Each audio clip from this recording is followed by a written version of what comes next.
After obliterating my sleep schedule, I've just finished watching every Nickelodeon cartoon ever made. With that monumental task out of the way, today I'm ranking 32 of Nickelodeon's vilest villains. You probably know how this works by now, but in case you don't, we rank from F tier to S tier. Does the villain pose a threat to all life in the universe? S tier. Do they have trouble posing a threat to a literal bunch of babies? F tier. Pretty self-explanatory. Here we go.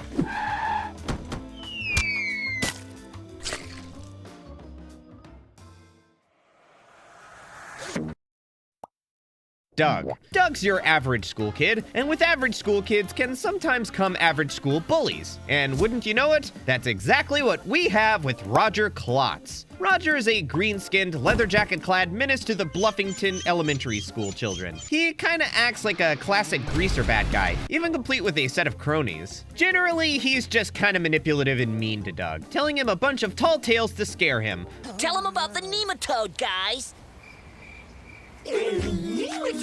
Always trying to find ways to humiliate the poor guy and using fear tactics to get him to do what he wants. Despite these fear tactics though, Roger is still a coward himself. Oh, and he isn't too bright considering he's been held back for 3 years. So this one's pretty cut and dry. He's a big dumb bully, but really poses no threat besides simple humiliation, and usually he even fails at that, making himself look like a fool in the end. F tier.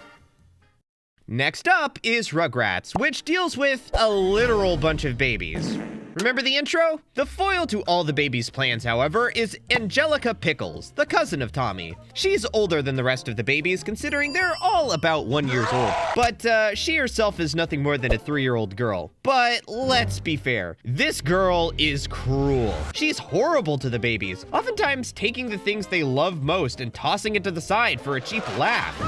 Considering how curious and adventurous the baby gang gets to, Angelica's actions sometimes put the little infants in life-threatening situations. And it's not just babies she treats poorly either. Even with her parents and other adults in life, she's an avid manipulator, at one point faking a broken leg just for a little bit of attention. Oh, and also to get anything she wants at all times. I mean, she drives Stu crazy over some chocolate pudding at 4 a.m. Angelica, I'm not going out at 3 in the morning to buy you chocolate pudding, and that's final. Pudding she ends up not wanting when it's brought up to her anyways. This kid is a monster. So honestly, even though she may only be 3 years old herself, considering Angelica preys on babies, I think she gets a D tier. I mean, Roger didn't put any kid's life in danger as far as I know, and he didn't cause Stu Pickles to lose control of his life. Why on earth are you making chocolate pudding? Because I've lost control of my life. Okie dokie, time to look at Ren and Stimpy, and I don't think there's any more prominent antagonist in the series than Ren himself. Ren's a chihuahua with a sometimes sweet, sometimes grumpy, sometimes deranged personality. What do you mean you don't agree with me? That's no stranger to aggression, whether it be verbal or physical. Ren lives with his friend? Enemy? Life partner? I don't know. Ren lives with Stimpy, this big dumb cat who's got a big heart and big appetite. But for Ren, he is often a big punching bag. But Ren's aggressive habits don't stop with just his fellow animal brethren, as we can see with the show's band episode. In the episode Man's Best Friend, Ren, after going through some tests of a champion set up by his new owner, gets the chance to show how he'd protect his master. And well, he doesn't hold back, laying the smack down on old George Liquor with a wooden oar until his eye pops out. Now that's brutal. This guy sounds a little crazy, right? Well, yeah, he is. Well, duh. For example, when he travels into space for whatever reason, don't ask, this show is weird. He instantly succumbs to a bad case of space madness that ends with him purposefully driving Stimpy insane as well, getting him to press a button that wipes out all of existence. Tune in next week as... Not crazy enough for ya? Well, what about the time he had a manic episode and considered strangling Stimpy in his sleep? Or how about the time he snapped, threatened to maim his brother, Sven, along with Stimpy, and then blew their house up? sending everyone to hell in the process. I mean, he threatens to tear their lips out, gouge their eyes out, and rip their arms out of their sockets. That's pretty bad, I'd say. There's also the button incident. In conclusion, Rin is goddamn twisted in the head and will resort to violence if necessary, sometimes even if not necessary. But at the end of the day, he is still just a chihuahua. C tier, keep this guy away from me. Also, we are not talking about the adult party cartoon. We aren't talking about. Next up, we're gonna take a look at Rocco's modern life. And with it, we have Ed Bighead, Rocco's grumpy neighbor. You saw my wife in her bathrobe? You know, Nick has a lot of grumpy neighbors. Anywho, Mr. Bighead is a green frog dude who's got an, lovely wife, but seems to be a man without love, as he not only has no affection for her, but for his neighbors as well. In one episode in particular, Mr. Bighead tries to evict the easygoing Rocco for the unforgivable crime that is having a weed, yes, a single weed, cross over into his garden. He wanted to make Rocco homeless over a freaking weed. Yeesh. Now, of course, that doesn't work out, but still, he's a grouch. I'd say perhaps the worst thing Mr. Bighead ever did, though, was try and ruin Rocco's entire reputation when the Wallaby ran for the town dog catcher. I mean, he made an entire ad campaign saying Ed good, Rocco bad. Ed good, Rocco bad. Just out of spite against Rocco, and because he hates dogs. What doesn't this guy hate? Must have been a good campaign, though, because, I mean, the guy won the position of dog catcher in the end. Meanwhile, American public isn't swayed by flashy ad campaigns. They only care about the issue. There you go, Ed. You win. I'm gonna put Mr. Bighead in D tier. He doesn't try to cause physical harm exactly, but he certainly doesn't care about anyone's well-being. Alrighty, folks. Hope you've got your brown pants on, because now we're looking at real monsters. It's not that scary, actually. In fact, the only real scare in this show is the education system. So, not too much difference between that and real life, eh? Okay, sorry. I had to take the easy jab at school there. Now, let's talk about the headmaster of Monster Academy, the Gromble. This guy is a no-nonsense principal who's hell-bent on teaching young monsters to scare. And if they fail, well, they'll be tortured to teach them a real lesson. Jeez. On one occasion in particular, in a pretty distinct form of punishment, the Gromble fuses two of his students together to make this abomination. He's also been known to eat students who disobey too, but apparently this is all a-okay in the monster teaching realm. Go figure. Even still, this guy isn't a threat to anyone but his students, but he is still inflicting some pretty gnarly violence. Nothing fatal though, so I'm saying D tier. This one is easy. Next is Hey Arnold! Meaning we have to look at Helga Pataki, who has a very interesting dynamic with Arnold. See, Helga tends to berate Arnold at any chance she can when she sees him, often calling the guy a football head. I mean, is she wrong though? Helga also has a tendency to just generally bully Arnold at school, even launching spitballs at the guy in stereotypical bully fashion. She bullies other kids too, and even breaks Brainy's glasses by punching him in the face. A lot. So you may be asking, what makes this dynamic interesting exactly? Well, Helga is madly in love with Arnold. You what? She has a heart-shaped locket with a picture of his face inside, writes poems about the guy, Oh, that's good. I gotta write that down. and even has a full shrine dedicated to her beloved Blondie. Kinda a whole nother level of obsessiveness right there. So yeah, we've got another school bully, but this one just so happens to also be head over heels for her most popular tormentee. I think that's F tier, with all due respect to Brainy and his glasses. Next up, we've got Cat Dog. And you know what I noticed? There's a lot of similar archetypes in these early Nicktoon villains. We've got bullies, we've got greasers, and now we have a bunch of bully greasers who are also dogs. That's right, we're talking about the Greaser Dog Gang. Very fitting name, must I say. You've got three dogs, Cliff, Shriek, and Lou, and together they tried to make life as annoying as possible for Cat Dog, I guess? I mean, they take frisbees, but that's nothing in the long run. Kinda pathetic crime-wise. You know what else is pathetic? They aren't even that good at bullying. No joke. They fail constantly, always being outclassed by Cat Dog in some way. So yeah, I think we have ourselves another F tier. You'd think these guys would at least have power in numbers, but nope.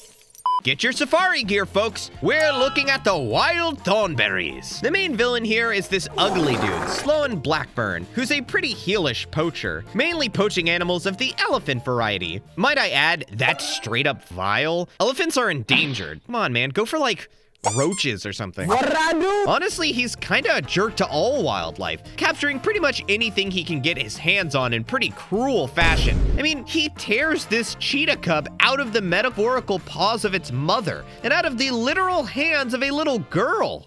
That's pretty, Not cool. Blackburn has a knife, which, hey, I mean, is a lot worse than some of the others on this list. He's proven to have decent aim, considering he shoots a rhinoceros, he's got a helicopter, and also a bunch of explosives he uses to herd rhinos into a giant electric fence to kill thousands at once. He also kidnapped and threatened to kill multiple children, even chucking a girl from a helicopter into a waterfall.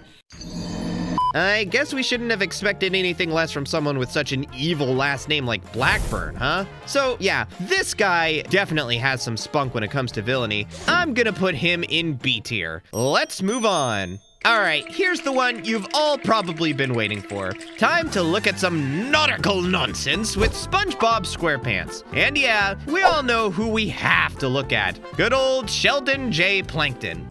Here's the deal with Plankton. There's a lot of different ways we can look at him. He's a super genius with a dastardly personality, but he's mainly hellbent on stealing a burger. He had to make a wife out of a computer, and he's also one of the smallest sea creatures you can find, being routinely stepped on and bullied by all the other bikini bottomites. He's also got a lot of pros and cons, so let's just go ahead and take a look at some of his greatest feats and go from there. In his debut episode, he took control of SpongeBob's mind to make him yoink a Krabby Patty. Pretty scummy. He imitates people on multiple occasions, usually getting whoever he's disguising himself as into some problems.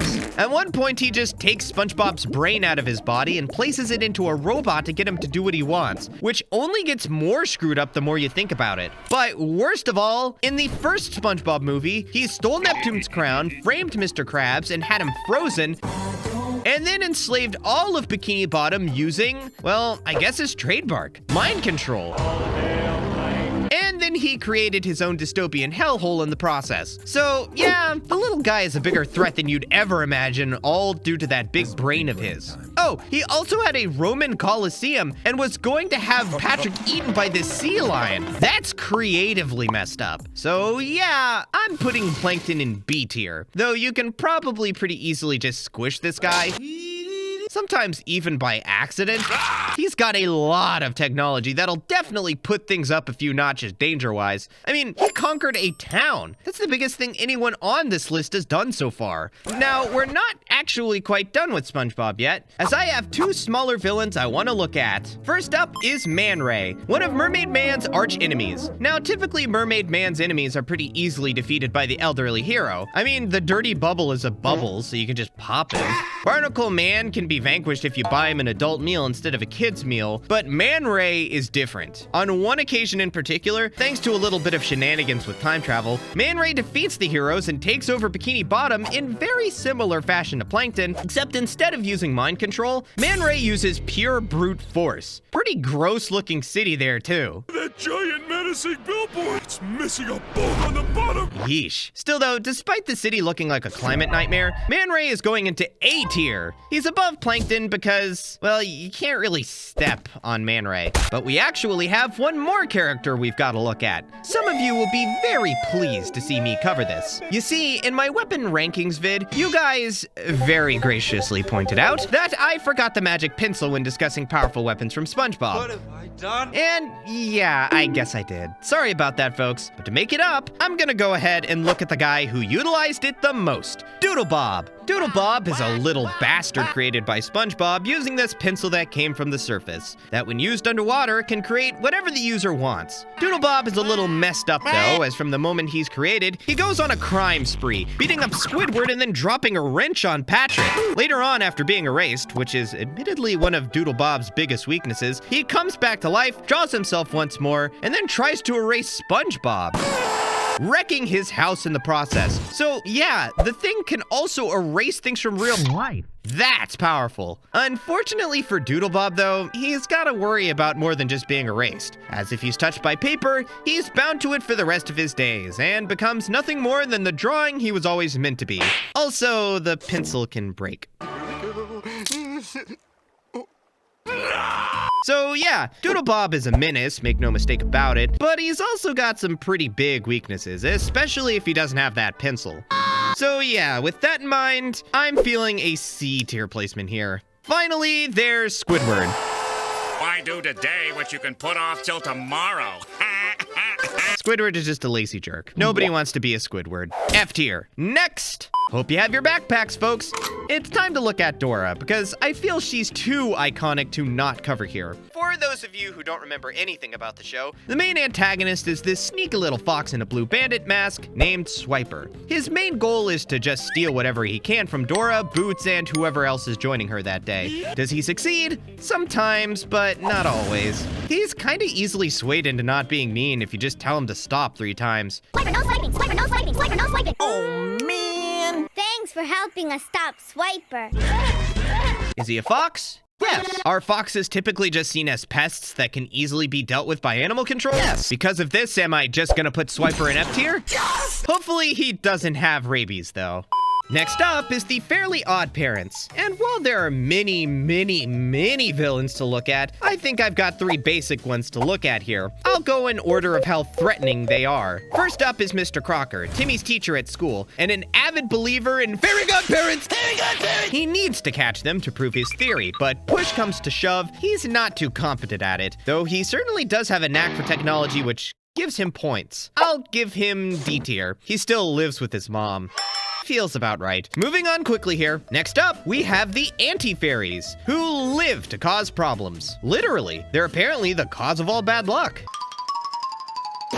Here's the deal. For every fairy on Fairy World, there's an evil fairy to counteract them. Cosmo, anti-Cosmo, Wanda, anti-Wanda, poof, foop. One issue. The anti-fairies technically can only do their work on Friday the 13th, and also can't counteract any of the normal fairy magic. I don't want to get too far into the inconsistent rules of this show for fairies. My head already hurts questioning why Foop is a cube with a goatee, but considering these guys are technically weaker than fairies and can only act on one day, they're going into C tier. Finally, we have Vicky, Timmy's horrible babysitter. She's got an obsession with torturing her least favorite twerp in insane ways behind his parents' back. She's got a real bad habit of trying to murder Timmy with an axe, which alone is putting her higher up on this list than many others. But give her some wish power too, and she's even more of a force to be reckoned with. Though wish power can only get you so far, right? You've got those pesky rules to deal with and all, no killing and such. Well, if fairy magic isn't up your alley, then how about a TV remote that lets you go into television itself? Doesn't sound like much, but Vicky actually manages to use it to take over the world, winning $1 million,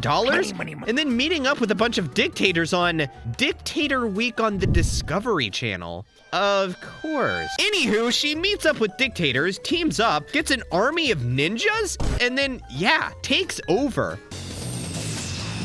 Hold up.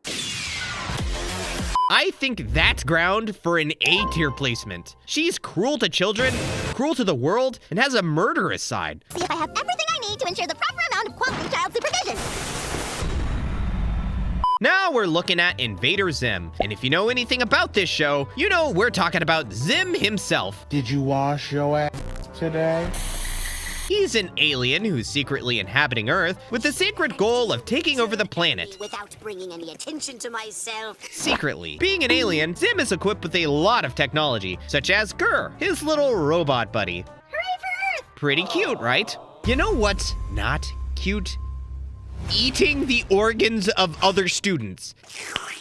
Nice. Yeah, that's something he does in the show. That's beyond screwed up right there. But besides the disgusting organ bit there, Zim's also an alien, an Urkin to be exact, and with that comes some perks. He's got a bunch of technology people have never heard of, and he's got the backing of the rest of the Urkin population on his side, who are known to destroy planets with ease. I mean, Zim kinda has their backing. Life's been pretty great ever since Zim vanished for good. I wonder who it could ever be. It is Isaac! They hate Zim. But still, if a planet can be destroyed, they'll do it. What is that? It appears to be a... But I mean, for those of you who don't trust the Urkin leaders, or the tallest as they're called there, to get the job of destroying Earth or any other planet done, well then, Zim can handle it himself. Through some technological know-how, Zim can transport entire planets out of their position in space, and when they reappear wherever else he desires, a giant black hole appears close by, dooming that planet to the horrors of being stretched across multiple universes through space and time. Simple as that. Zim is S tier. Done and done. Keeping on the topic of space villains, we're now looking at Jimmy Neutron. Shrink Ray. What's the matter, Neutron? Aren't you short enough already? And with it comes King Gobot V. What a name. He's the leader of this giant alien civilization full of living space eggs, all of whom pilot robotic eggshell suits. They've got laser guns, giant spaceships with giant laser guns, and a massive chicken god who they sacrifice humans to. So, you know, pretty normal stuff right there. Gobot himself has an army at his disposal, which, while they may just be egg, it's still an army, which is nothing to take lightly. Couple that with the always necessary alien abduction technology and mind control headgear, and you've got yourself a pretty threatening villain right there. But is he threatening enough to go into A tier? I mean, we have to keep in mind, his army is beaten by a bunch of kids. I didn't think we liked girls yet, Jim. Oh, we don't, no. Oh, okay. Not yet. However, one day, Carl. Also, he's an egg. I'm gonna say he belongs in A tier due to him being a villain from the cosmos with space travel on his side, but he's really cutting it close. He isn't the most threatening thing in the world, but I guess I'm letting this slide this time. Get it, omelet? Come on, the dude's an egg! There had to be one egg pun in this segment. Laugh, goddammit! Alrighty, we're getting into the cult classic era of Nicktoons now, starting off with my life as a teenage robot. Little Billy suddenly emerges from the cocoon of childhood as William, while little Sally blossoms into Big Sally. With this show, we've got to look at Vexus, this bug-like robot girl thing. Robots are strange. Anywho, she's a robot from the planet Cluster Prime, full of other robots who despise Earth for taking over machines, and so is on a quest to enslave all of humanity. Also, she apparently can make portals by just ripping into blank air. I don't know, it's never really explained. She's also a master of disguise, has mind control nanobots, and is the actual queen of Cluster Prime, meaning she controls all these robo-bugs. She's got an army, and this time they aren't eggs. She also manages to succeed in enslaving humanity thanks to said army, but it doesn't last too long. Here's your extended warranty. Still though, a win is a win is a win. I think that alone gets her an S tier placement. Pretty clean and cut there. Let's move along. Next up is another cult classic, Danny Phantom, and with it comes Vlad Plasmus, everyone's favorite politician slash ghost guy. He was a friend of Danny's dad in college, but an experiment gone wrong turned him half ghost, and now he's out for revenge. He's a millionaire. You're a billionaire. Which gives him power as is, but he's also got a bunch of powers as a ghost. Intangibility, possession, super strength when he feels like it, the whole shebang. Couple that with political power, which, while I won't say mean he's taken over the town is still impressive, and his control over some other ghosts as well, and you've got a formidable foe who I'd put in B tier. He kinda accidentally almost causes planetary destruction too, but you know, that's an accident, so it doesn't count. Next! Ladies and gents, it's the actual moment you've been waiting for. Sorry, SpongeBob, it's time for Peppa Pig. Now, for those of you who don't know, the Peppa Pig cinematic universe has been expanding since 2004, and according to the internet, the main antagonist of the series is the Fire Emblem character Lucina, the wielder of the parallel Falchion blade. After the events of Fire Emblem Awakening, Lucina tried to alter fate by annihilating the Pig family. We're all dead. But after being turned on and killed by her group of terrorist comrades, she was inadvertently resurrected by Mummy Pig, who spilled Capri Sun on a goth crop top at Hot Topic. However, in a climactic shootout with Saul Goodman, she's again exterminated. But once more, is miraculously revived, thanks to a one-up mushroom from a mysterious benefactor, who later turns out to be Peppa herself. I will help you find Mr. Okay, yeah, sorry about that. None of that is true at all. And to be frank, I'm just as confused as you guys are. The true villain of the series is Clifford the Big Red Dog, who, after trampling Seattle, decided to invade Peppa Town. Yeah, okay. That's enough of that bit, I think. There really isn't much of a villain in Peppa Pig. Let's just say it's George because he's an annoying child. For today's task, I'm going to show you how to simply fix a bad sprinkler. Come to think of it, I guess we could say Peppa is annoying as well. But no, George is younger and therefore more annoying. He's bacon. F tier. Next up is Avatar, and I don't want to spoil too many things here because this show is fantastic, so I'll keep this super simple. This is Ozai, the leader of the Fire Nation. He's a guy bent on eliminating every nation in the Avatar universe except for the Fire Nation, meaning the end of the Earth, Wind, and Water tribes. Wind was already taken care of thanks to his predecessors, but now he's got to deal with the Avatar in order to get what he wants. He's a bad father, to say the least. Just ask his son Zuko. We do a little trolling. And he also tries to, you know, kill children and commit mass genocide. S tier. This dude is bad news. You're not even wearing pants. Also, he can draw on the power of a comet. Badass. Next up is back at the Barnyard. We gotta whack him. There will be no whacking. Here's Eugene Goldner, aka Snotty Boy. He tips cows for fun and is generally just a jerk. He also freaks out when cows tip him back. F tier. He's a child, but does he grow up to be Titan in Megamind? That's the real question.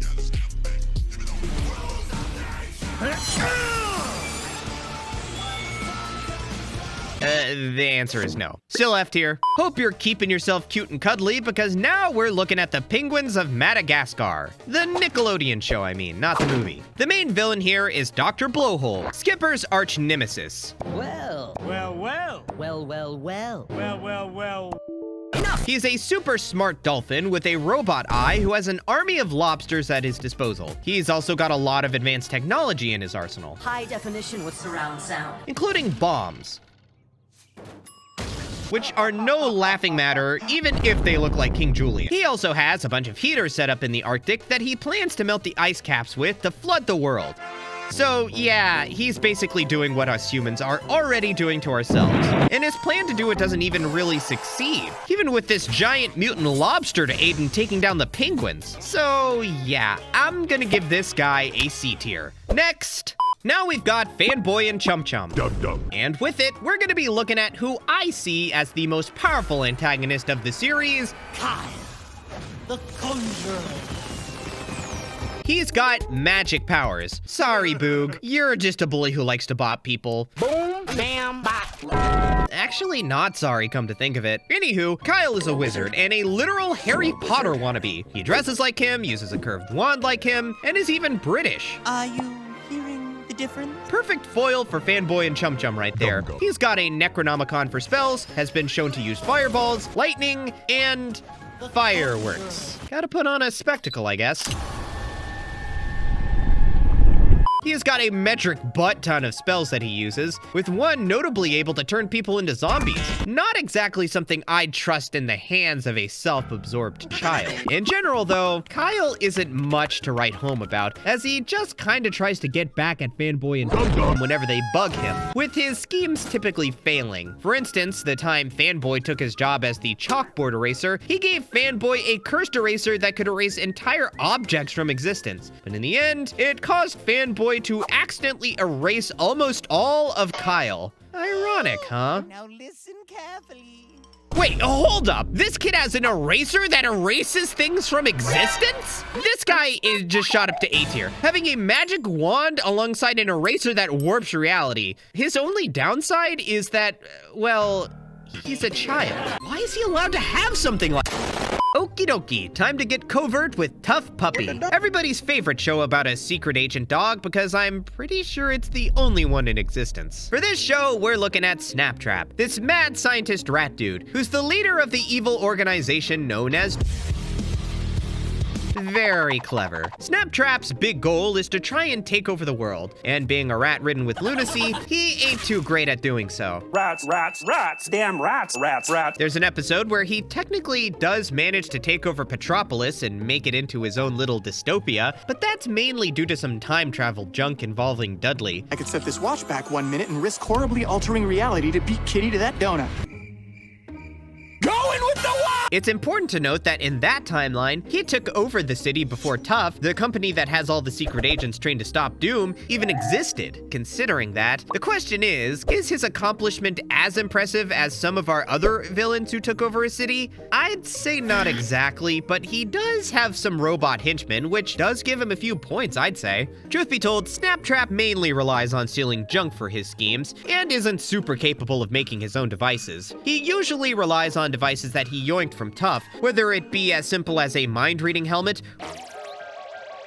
Okay, she's reading my mind. Don't think about Don't think about Don't think about or as catastrophic as a doomsday laser in space that can destroy the world, which he wants to use to make popcorn. Yeah, I think Snaptrap is gonna have to go into C tier. He can't really do anything himself, and can't stand up to any opposition whatsoever, but he still has some things to him, I guess. Now we're looking at Sanjay and Craig. It's the world's first butt transplant. And let me look at my notes here. Who are we looking at again? Okay. Here we go. Mr. No. Oh, dear God, the haircut! Oh, no. Oh, no, no, no. This guy must have asked for the Mickey Mouse special with those hair ears. What was he thinking? Okay, anywho, this is Mr. Nman.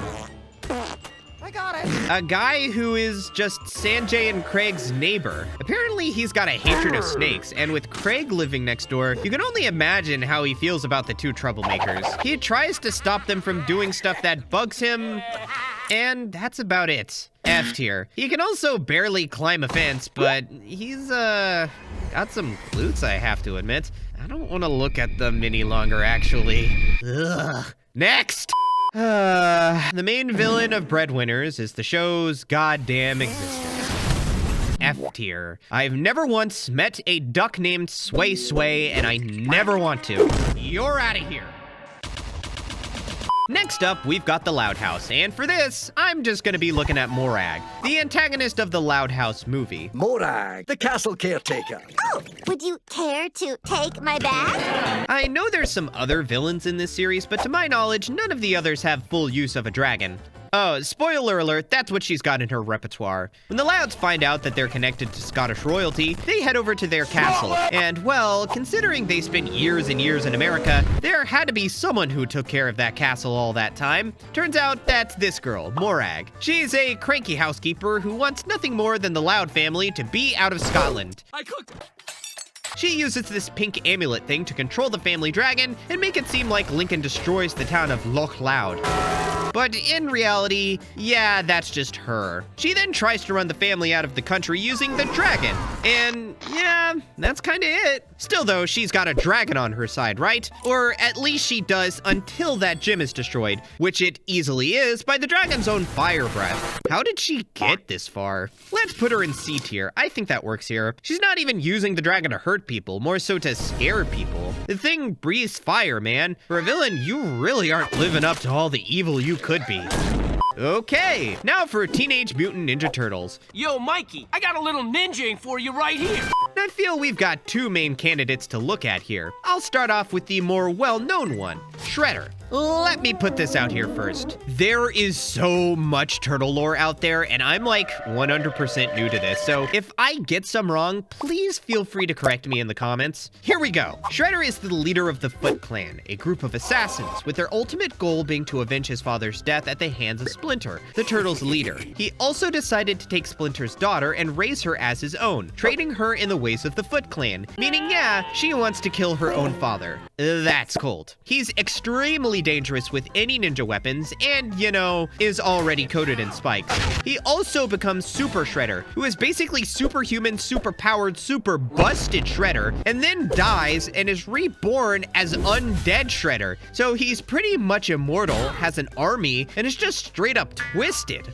S tier. Oh, wait, hold on. I forgot to mention one other way he's cold-hearted. He sold out humanity to team up with the Krang. Let's talk about them now. The Krang are a bunch of brain-looking alien dudes who want to take over the Earth. They have these human-robot disguises that they hide out in.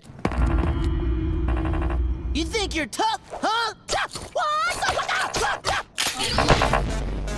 Huh?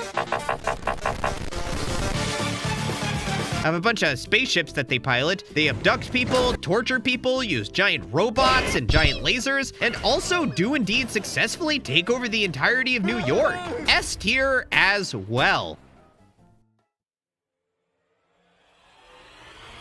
Finally, we're gonna be taking a look at Garfield again, because hey, he's technically a Nickelodeon character now. This little gray cat is named Nman. Garfield, guess what day it is today? I know it. Yes. Monday. What? Monday! You hate Mondays. Not as much as I hate you, Nman. I said it once, I'll say it again, I'll say it 1,000 times. Fuck Nman. F tier. And that is our list. Overall, there's a lot more bullies than I expected, and a lot of F-tier representation today. Did I go too hard? Maybe. Let me know what you guys think down in the comments. I'd love to hear how your rankings would look, and let me know if I forgot anything important. Anyways, I hope you all have a lovely day. Like and subscribe if you enjoyed the video, and I'll see you all soon. Bye-bye!